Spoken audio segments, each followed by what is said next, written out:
Welcome to Community Invested Media, where we build strong and inclusive communities through stories. In today's episode, we have Telsing. Telsing is the administrator of Edible Ottawa Gardens Group. This is an online forum that helps or that connects different gardeners. People are quite friendly, and now and then I get to learn a few things, a few tips about gardening. So if you're into this kind of stuff, well, then you'll enjoy this episode. Hi, my name is Telsing, and we just moved from 26.5-acre farm where I did most of my own vegetable growing and had a seed company. And we moved to this much smaller location, but I still am able to grow lots of different things. As you can see, there's a carrot that's just been pulled out of the ground over there. Nice. There's kale, different herbs, like we have beets and carrots as well, and we have thyme and oregano and lovage and perennial leeks and so forth, and rhubarb and strawberries. So there's all sorts of things. It's in a much smaller space, which is very easy to maintain compared to my great big farm, but I think it has lots of curb appeal. It's quite pretty. I was buying herbs from the grocery store in those little plastic containers for a whole bunch of money, and then I'd be riding my bike to the grocery store past people growing those same herbs in giant bunches of them. So I thought maybe I'd grow some herbs, and I started doing that, and it just kind of turned a switch on in my head, and I became crazy interested in all sorts of edible foods. So I just started to learn how to grow all sorts of things. A lot of these varieties actually you see I selected myself. So these are from my old seed company. So for example, this is ale kale. Okay. So that's from my old seed company. So I became so interested. I became interested in seed saving and seed advocacy and selection of plants as well. About 4 by 25 maybe. And then there's another patch here. I mean, I would say this is smaller than the typical front yard. We're right downtown, so. And I've certainly seen people growing in box. They used to actually do edible landscaping. So put in various pot gardens and box gardens and, stepped terrace gardens and whatnot. But it's definitely not a large space. Yeah. Those are the never planted plants. Okay. That are hanging out in trays.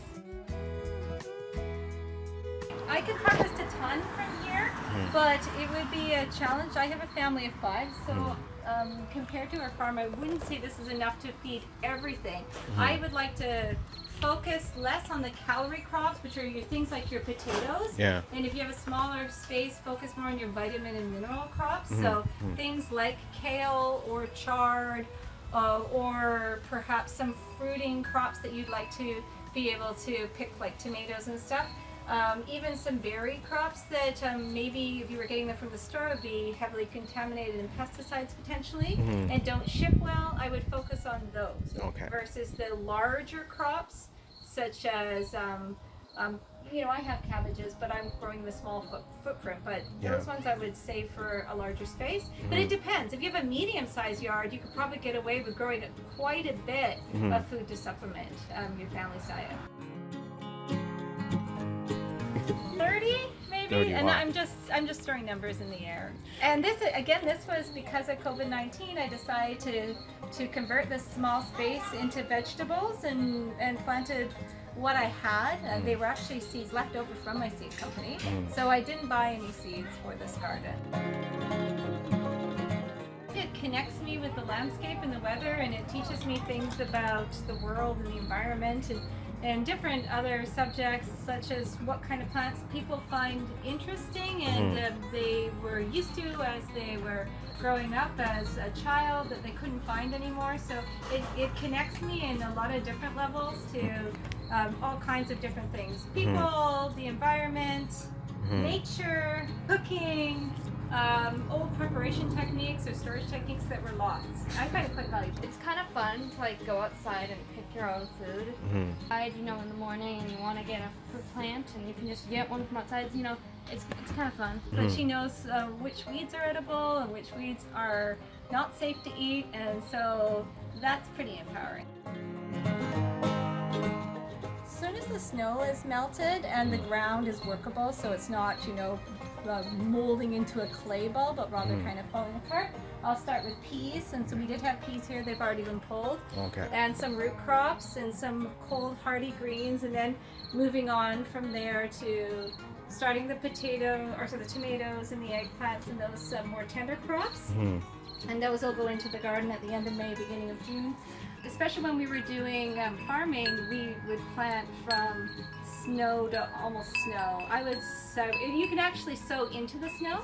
Some of the ones that will typically volunteer or the cold hardy crops, you can kind of sprinkle on top of the snow too. Yeah. So Wow. it's a year-round endeavor if you want it to be. So this is a happy collection of many things growing together. Here's a tomato plant that I just threw in here. I harvested all the red ones yesterday because there was possibility of frost. We have ground cherries here. When they get yellow, you can eat them. They're lovely. We have some lettuce in seed, so you can see the seed head here. And I usually leave my lettuce to go to seed. And when they're mostly dry, I pull them and I just kind of shake them places. I have beans growing in here that I'm also saving for seed. There's carrots that we can find. Maybe Luna can find a big one for us. Nasturtiums, nice peppery leaves. This is an eggplant. And we have lovett, which is a perennial celery. Yeah. And we have, this is carrot and seed. So carrot looks like Queen Anne's lace because they're quite closely related. Yeah. This is cabbage, as you can see over here. Yep. And some of them are heading up. Not as big as the ones on my farm, but they're still respectable. This is sweet potato. Here's it in flower. That's very pretty. It's related to morning glory, as you can see. Promising, yeah. Some sadder looking tomatoes in pots. We have lots of thyme over here, with parsley, Yep. and dill, beets. Even these little late-seeded ones are starting to get big now. Yeah. And other things as well. I'm sure you can see the giant kale over there, and there's strawberries. You want to point to the sorrel, Luna? So one of our favorite plants, the kids' favorites for sure, is the sorrel, lemon perennial herb plant. Nice. There's rhubarb hiding out in the corner.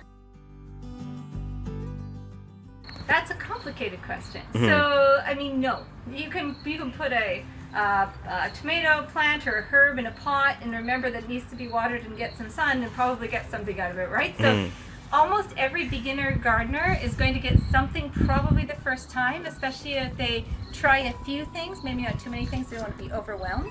But it's also a pretty steep learning curve because there's all sorts of things that you may be interacting with that you hadn't been interacting with before, such as pests and disease and cycles and techniques and varieties of different plants that may or may not do well here or do well for you. So you might think that it's a great idea to go grow kohlrabi, but then you grow it and you decide that you don't really know how to use it or you don't really like it. So yeah, it's a great learning curve. It's fun. As long as you just kind of like go with the flow and don't worry so much that certain things aren't going to do well for you one year or because you haven't learned how to do it yet, then it's okay.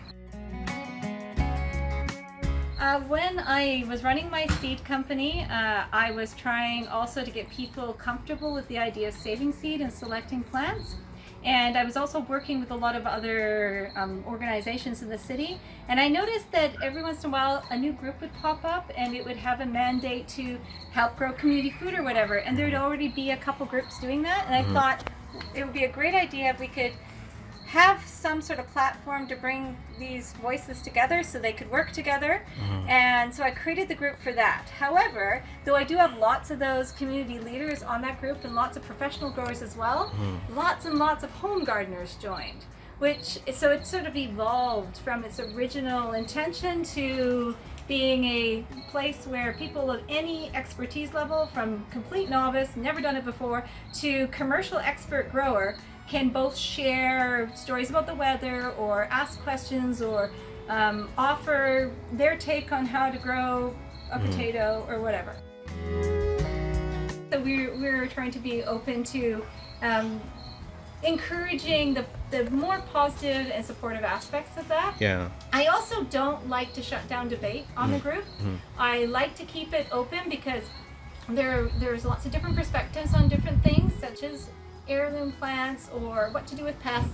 And I think instead of saying only one thing can be said about this. For me, I like to hear different people's perspectives and have that all laid out there so people can read through that and help form their own opinions about that, but also just so that we can build bridges between them.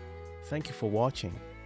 And if you have a story that you want to tell, feel free to reach out to me, and I'll be more than glad to come and visit you so we can tell your story. Don't forget to like and subscribe and share as well. Remember, we are all about building communities one story at a time. Cheers.